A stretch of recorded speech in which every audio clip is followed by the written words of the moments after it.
Apa yang terjadi jika manusia tidak tidur selama 11 hari penuh?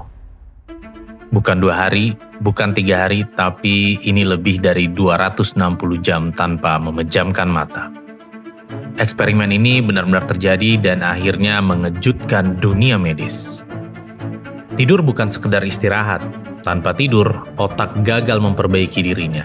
Emosi tidak terkendali, tubuh perlahan menghancurkan dirinya sendiri. Ilmuwan bahkan sepakat tidur lebih penting daripada makan.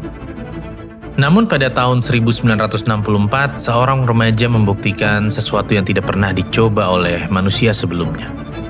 Namanya Randy Gardner, usianya 17 tahun, seorang siswa SMA biasa di Amerika Serikat.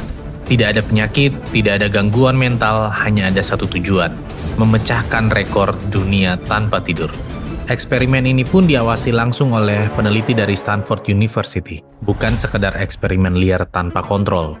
Selama 11 hari, dia tidak boleh tidur sama sekali. Tidak boleh konsumsi stimulan berbahaya, aktivitasnya harus dipantau dan kondisi mental dan fisik dicatat setiap hari. Awalnya semua terlihat sederhana, namun tidak ada manusia yang tahu apa akibatnya. Di hari pertama dan kedua semua terlihat normal. 48 jam pertama, Randy masih bisa berbicara normal, namun konsentrasinya mulai turun dan reaksinya melambat. Ia bahkan masih bisa bercanda. Banyak orang mengira ini tidak akan seburuk itu, tetapi mereka salah besar. Karena pada hari ketiga, tubuh Randy mulai melakukan sesuatu yang tidak pernah terlihat sebelumnya.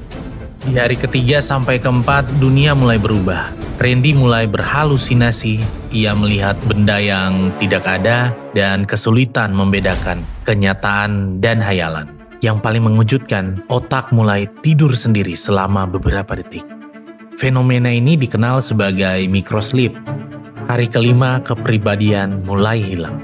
Emosi tidak stabil, mudah marah tanpa sebab, bicara tidak terstruktur. Tes kognitif menunjukkan penurunan memori jangka pendek, gangguan koordinasi motorik, hingga penurunan kemampuan berpikir logis. Namun, di sini Randy masih sadar. Hari ke-6 sampai ke-8 tubuhnya menyerah.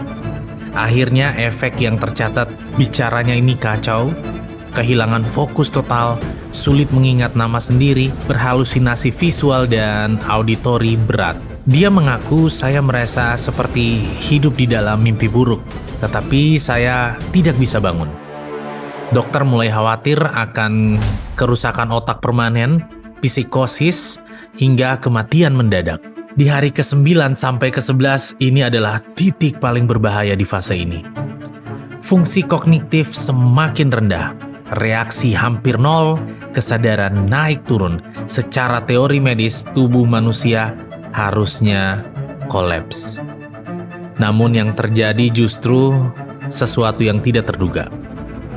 Setelah 264 jam tanpa tidur, Randy akhirnya diizinkan melakukan sesuatu hal yang paling ditunggu-tunggu, tidur.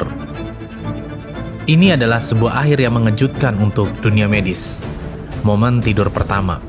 Saat eksperimen berakhir, Randy langsung tertidur. Tidurnya berlangsung kurang lebih 14 jam.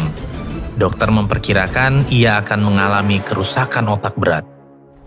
Namun hasilnya sama sekali tidak seperti yang diperkirakan. Hasil pemeriksaan setelah bangun, Randy tidak ada kerusakan otak permanen.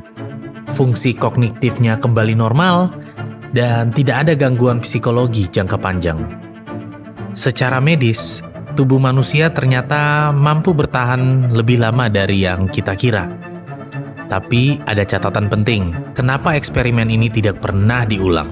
Meski Randy selamat, eksperimen ini tidak etis, beresiko ekstrim dan tidak dapat diprediksi hasilnya. Berdasarkan standar medis modern, eksperimen ini dilarang total. Pembuktian lanjutan membuktikan kurang tidur kronis beresiko stroke, gangguan jantung, depresi berat, hingga penurunan harapan hidup. Randy adalah pengecualian, bukan aturan. Kesimpulannya, eksperimen ini membuktikan satu hal. Manusia bisa melampaui batas, tapi setiap batas punya harga.